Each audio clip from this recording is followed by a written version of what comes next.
দুইটা দল, এটা হলো মুদ্রার এই পিঠ আর ওই পিঠ, একটা পাকিস্তানমুখী আর একটা ভারতমুখী। আমাদের প্রতিদ্বন্দ্বী একটি রাজনৈতিক দলের প্রধান নারী বিদ্বেষীমূলক সোশ্যাল মিডিয়াতে পোস্ট দেওয়ার পরে পরবর্তীতে একটা বানোয়াট গল্প দাঁড়ানোর চেষ্টা করছে যে অ্যাকাউন্ট হ্যাক হয়ে গিয়েছিল। তা আমরা মনে করি যে এটা আসলে তাদের বিভিন্ন সময় যে নারী বিদ্বেষী বক্তব্য তারই ধারাবাহিকতার অংশ। তার কিছুদিন আগে আল জাজিরাতে একটা ইন্টারভিউতেও নারীদেরকে অনেকটা প্রাণীর সাথে তুলনা করা হয়েছে।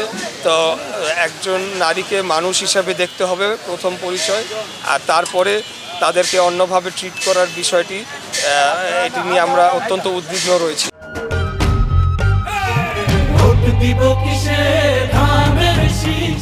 আরেকটি বিষয় হচ্ছে, আজকে আমরা দেখেছি ঢাকা 17 আসনের যে আমাদের প্রতিদ্বন্দ্বী দলের প্রার্থী, সে ক্যান্টনমেন্টে প্রবেশ করার সময় ওখানকার যে দায়িত্বরত সেনা কর্মকর্তাদের সাথে বাকবিতণ্ডে জড়ায় এবং অত্যন্ত বিশ্রী ভাষায় তাদেরকে অপমান করে এবং পুরা সেনাবাহিনীকে অপমান করেছে এবং তাদেরকে এমনও কথা বলেছে যে জিহ্বা দিয়ে রাস্তা পরিষ্কার করে দেওয়া হচ্ছে। এই ধরনের অবমাননাকর বক্তব্য সেনাবাহিনীর পক্ষে দিয়েছে। তো আমরা এটা কোনোভাবেই মেনে নিতে পারি না। আমরা এটা তীব্র নিন্দা ও প্রতিবাদ জানাচ্ছি এবং আমরা জনগণকে খালি বলতে চাই যে তাদের আসল চেহারাটা দিন দিন উন্মোচন হয়ে যাচ্ছে।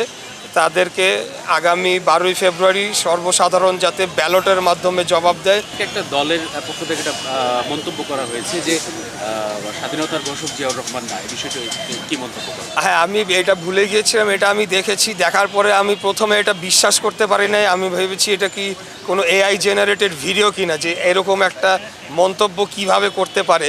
মানে ইতিপূর্বে আমরা দেখেছি যে আওয়ামী লীগের সময় তারা ইতিহাসকে বিকৃত করেছে এবং নানা ধরনের উদ্ভট তথ্য উপস্থাপন করেছে। এখন আমরা একই জিনিসের পুনরাবৃত্তি দেখতে পাচ্ছি এবং এটা এখন জাতির সামনে স্পষ্ট যে এই দুইটা দল, এটা হলো মুদ্রার এই পিঠ আর ওই পিঠ, একটা পাকিস্তানমুখী আর একটা ভারতমুখী। তারা ইতিহাসকে বিকৃত করার চেষ্টা করছে এবং এই বিষয়ে যার ব্যাপারে যার উদ্ধৃতি দেওয়া হয়েছে কর্নেল অলি আহমেদ, উনি নিজেও এটা সম্পূর্ণ অস্বীকার করেছেন এবং বলেছেন যে এটা অসত্য তথ্য।